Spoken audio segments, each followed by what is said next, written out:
God knows what are the private deals the Trump family has with the Qatari ruling family. But that is where I think he drew the red line and told Netanyahu it has to stop. Trump basically told Netanyahu that he had to agree to a ceasefire.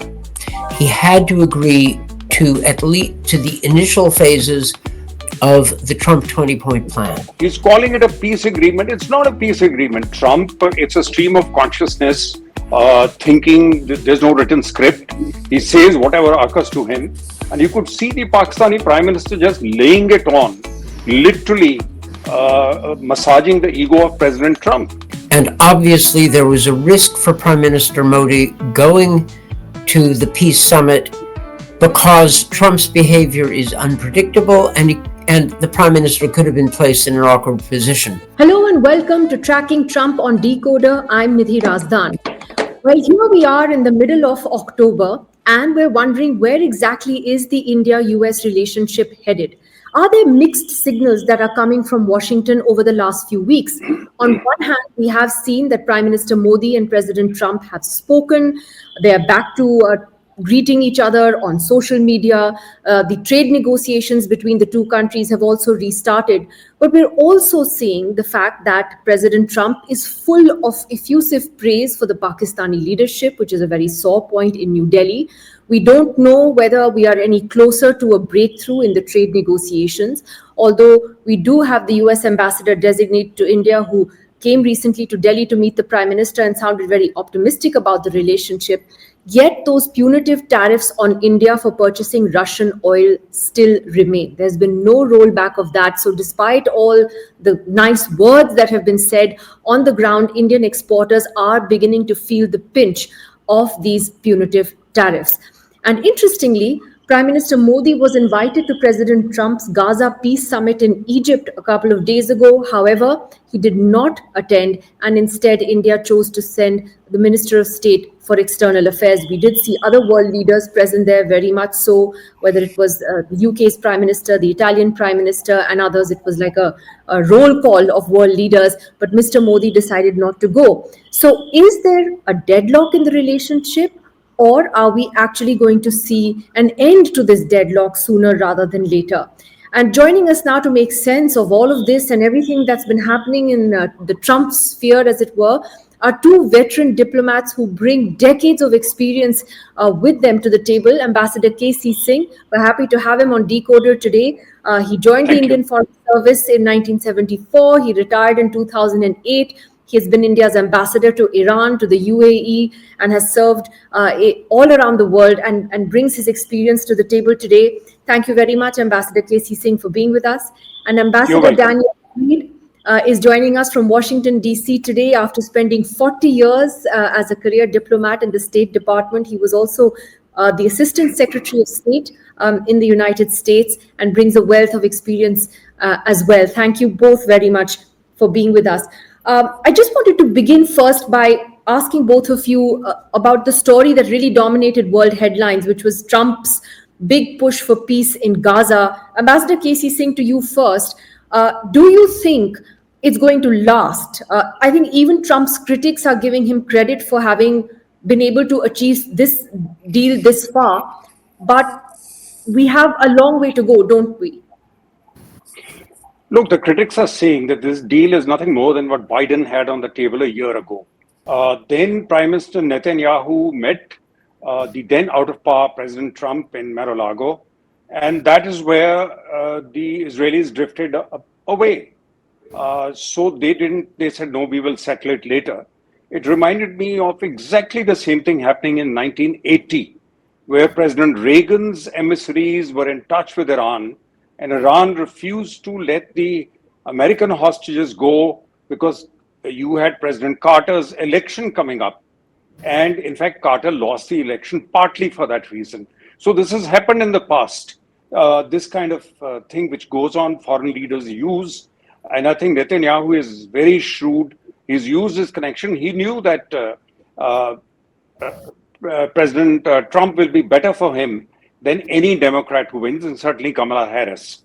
Now, having done that, Trump didn't try straight away. The first 6 months, He was just letting Netanyahu do exactly what he wanted. He even joined him in attacking from the air Iranian nuclear facilities. So he delivered whatever Netanyahu wanted while the carnage went on in Gaza.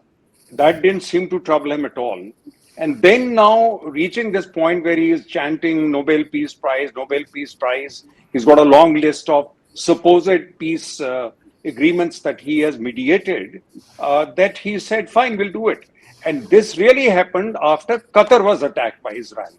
So that, I think, was the fillip that gave it a fillip, because he is very close to them. There's a US air base there. He's got a 747 from them. And God knows what other private deals the Trump family has with the Qatari ruling family. But that is where I think he drew the red line and told Netanyahu it has to stop. So you have to see that it's entirely transactional, as is everything else with Trump. And he's calling it a peace agreement. It's not a peace agreement. Peace agreement was what President Clinton was doing at the White House in 1993, when he started the Oslo process, where you deal with all the issues on the table. Here, what they're doing is phase one, which is really give us the hostages back and we'll let some of your prisoners go, then leaving all the difficult issues for later. And already we are saying the Israelis have begun to attack again around Gaza and killing people of Hamas and people of Gaza. So this is really first stage where he has, cheered himself and all the leaders have gone. I'm glad Prime Minister didn't go. I want to talk about why the Prime Minister didn't go to Egypt, and we'll come to that in a moment. But Ambassador Fried, do you agree with Ambassador KC Singh's assessment of this? And my question is, I'm sure the White House would be aware of the pitfalls ahead, well, hopefully they would be. But do you think President Trump is invested enough to see this ceasefire through to a logical end? Or do you think it is, as Ambassador KC Singh says, very transactional and in the moment? Well, Ambassador Singh's caution is based on decades of experience. He's right to be cautious. I can't hear it. Ambassador Singh is right to be cautious, but I do give Trump credit for landing the ceasefire. Ambassador Singh pointed out that Israel's attack on Qatar irritated the Americans, and it triggered in Trump pressure on Netanyahu that Biden didn't press. Trump basically told Netanyahu that he had to agree to a ceasefire. He had to agree to at least to the initial phases of the Trump 20-point plan. The road to a two-state solution and Israeli-Palestinian general peace has not, to say it's not easy is an understatement. It has been the object of American diplomacy for decades. We've never managed to make much progress. The last time there was major progress made was indeed in the 90s. So skepticism is warranted. Nevertheless, this is a new chance. And I would say this: Trump demonstrated the virtues of his vices, by which I mean his willingness to jam his interlocutors, and to do so credibly, seems to have paid off. He will need to focus on the next steps ahead. They're not going to be easy. They're not going to be automatic. Trump will need to continue to pressure the Israelis, especially because the Israeli hard right has never abandoned its claims to all of the West Bank, which is incompatible with a lasting peace. But this is a good step, and in a history of failed negotiations, any progress is welcome. May I ask you, Ambassador Fried, then, we come to the India-US relationship, and related to this Gaza ceasefire was President Trump's peace summit a few days ago in Egypt, with Prime Minister Modi decided not to attend. What do you think that was a smart diplomatic move on India's part? I mean, from the Indian perspective, it was, and there are various reasons for that. But at a time when we're trying to see both India and the US repair the relationship, do you think Mr. Modi should have gone? Well, From my own limited perspective, I would say that it may have been a missed opportunity for Mr. Modi to work on his relations with President Trump, but I'm not going to be critical. I can't judge the prime minister's reasons, and it certainly does not, his lack of attendance should not be a problem as the US and India try to straighten out relations between themselves. Right. As you say, it may have been a missed opportunity, but there are wheels within wheels, even in international diplomacy, as to why Mr. Modi didn't go. And Ambassador KC Singh, you can perhaps answer that. I mean, my own sense was that India didn't want to be in an awkward position where the Pakistani Prime Minister was present as well, and suddenly be forced into shaking hands. And you never know with President Trump, right? He might just say, okay, why don't you shake hands or hug or whatever, and then it just becomes really awkward. Look, there was the danger that with Trump, it's a stream of consciousness, thinking that there's no written script. He says whatever occurs to him.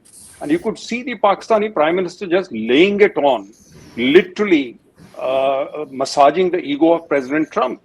And he would have, and it again revived that old argument which Pakistan always used and nobody's taken seriously about a nuclear threat to the world. That the Operation Sindoor was likely to lead to an exchange of nuclear weapons. I mean, we were nowhere close to it. But he's using that to then thank Trump. And if Prime Minister was there, I have absolutely no doubt that Trump would have drawn him in, as he tried to do when he was hosting a lunch for Field Marshal Munir. Because he is infatuated with showing that he is a great messenger, a global messenger of peace to bring it all over the world. And he does it superficially, he does it through these gestures, and he would have just announced and said, come on, shake hands and let's be done with it. And that would have embarrassed, because the problem is the domestic image of the leaders. Look at the way the British Prime Minister is embarrassed. He's been criticized for it. He turns around, sees him, Stammer comes up thinking he's being given the mic, and then Trump turns his back to him. Here is the Prime Minister of Britain. He's being treated as just riffraff, that you get out of the way, because the stage is entirely for Trump, and he will do it as he wants. Now, for domestic image, it's okay for Prime Minister Sharif to do that, because we know who the powerful man in Pakistan is, which is Munir. Whereas in India, Prime Minister's image would have been very badly hurt. And probably the relationship between India and US would have got even worse, not better, because he would have come under domestic pressure with Bihar elections coming up. They would have said, what about the 56-inch chest? What happened to you? He would have come under extreme attack. So I think it is the right thing. There was really nothing for him to do there. And India has been tilting too much towards Israel. You saw Prime Minister's statement where it came out. He talked of hostages being returned, but didn't talk of carnage and civilians being killed. Or having been killed in Gaza. So India's done a tilt towards Israel, but it's hoping that alone would satisfy Trump. Let me ask you though, Ambassador Freed, what signals do you think Delhi should read from President Trump's effusive praise of the Pakistani leadership, particularly the army chief and the Prime Minister as well? Just a couple of days ago, they've really gone out of their way to flatter him, and he likes flattery. But he also has brought Pakistan sort of back onto the center stage in terms of its relationship with Washington, and seems to have rehyphenated India and Pakistan again. Ambassador Singh makes a number of excellent points. And obviously, there was a risk for Prime Minister Modi going to the peace summit because Trump's behavior is unpredictable, and the Prime Minister could have been placed in an awkward position. That said, it was entirely predictable that the Pakistani leadership, Pakistanis, would have flattered Donald Trump. This is how you get to Trump. It's well known. So it may have been a missed opportunity, but it is not necessarily a problem. Yes, please go ahead. We shouldn't take Trump's immediate statements as indications of our larger strategy. As Ambassador Singh said, Trump speaks his mind and his feelings at a given moment.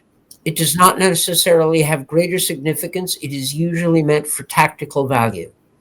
So rather than trying to puzzle out the meaning of this or that statement or this or that gesture, I think it's important to work with President Trump and, if I may say so, work on President Trump with whatever tactics work: flattery, inducements, business opportunities. That's the way to get something done with President Trump. I say this without approval, but simply that's life. It's interesting you The say that. I mean, opportunity you're to saying that create even India should use the sort of the tool of flattery at the expense of, I mean, honestly, sometimes it's so undignified the way world leaders, or some of them, look at the Pakistani leadership, the way they're kind of fawning over him, falling over themselves to flatter him. I mean, do you really believe that India should try and adopt a similar approach? I would not dare to give India advice about tactics. Okay, that's not my place. That's why you're a good diplomat. I'm pointing out only that flattery seems to work, and diplomacy is not for the purist. You do what works, and you also, the prime minister has his domestic politics to think about. That will be paramount. He understands these things. I certainly do not. But it is a fact, unfortunate or not, that flattery does work with Trump, and you can get very good results thereby. And in terms of the trade negotiations between India and the US, Ambassador Fried, uh, today I saw that it seems there's been a government briefing here in India where sources, because that's the favorite word that we use, have been telling Indian journalists that they're trying to work out a win-win solution between both sides, and they seem to be optimistic about an outcome. Discussions are going on. What could that win-win be, given that India has very sort of defined red lines about agriculture and some other sectors? What could that be that would please everybody? If India maintains its red lines for domestic political purposes, then the question is, will India be able to offer something to the United States of sufficient interest to Trump that he will close a deal? Now, I do not think that the extra tariffs imposed on India because of its purchases of Russian oil make any sense whatsoever. Just for the record, the oil price cap on Russia, which India has respected, was intended, among other things, to allow Russia's customers for oil to buy Russian oil in a way that would take money out of Putin's pockets but not harm them. In fact, the intention of the Biden administration in the oil price cap was to help India by making it in India's interest to buy discounted Russian oil. So India was acting not only in a rational manner, but in a way that the United States had encouraged, and for the Americans under Trump to complain about it makes little sense. That having been said, I think that there is a way forward in the trade negotiations, but it will not be easy. And the question is, what else can India put on the table creatively? But I make no predictions as to success. I think it's a good thing that both sides are talking. And remember that Trump loves to negotiate this way. He escalates, he threatens, he puts everything, all the pressures on the table that he can think of, and then he tries to do a deal. Ambassador K.C. Singh, what is your take then on the India-US trade dialogue? Ambassador Fried is very cautious. He's not sticking his neck out and predicting success, at least not just yet. But what is a win-win solution for both sides, in your view? We don't know. With President Trump, you don't know what is a win-win because he's very unpredictable. He can change. He can rearrange the lines that he has laid down. He shows insensitivity to the other person's red lines, and he uses bluster and bluff and threats. And you can see how President Xi has countered him. But Xi has got the minerals to play around with and the rare earths to play around with, and that is where Trump backs off. So, what is the lesson you're learning? If you go on pandering to his ego, either you like the Pakistanis, they keep doing exactly what you want. They've just started a local battle with Afghanistan now. Trump wants Bagram Airport back. So, and then plus they're giving him a port, plus they promised minerals. So, massaging his ego is one part. The other part is getting his family involved, getting him involved, his friends involved in financial things. You have to dangle something in front of him which is seen as financial gain for them. See what that lady who's got the Nobel Peace Prize she's done yesterday. She said, Yeah. overthrow the government. If you come in, the oil is all yours. So, I mean, it is this kind of transactional thing which is unfortunate. But India can't be offering that. You can't be offering your, free access to agriculture. It has domestic political implications.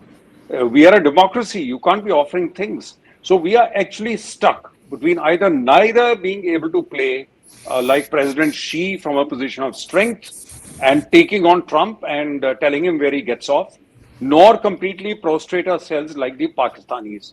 So we are stuck in between. Now, in that in-between stage, you keep sending out people, they keep negotiating. You think that you can sit at a table and handle it? I very much doubt it. So even if you get that, Trump will again have something up his sleeve. You concede him 5 things, he'll have again something up his sleeve.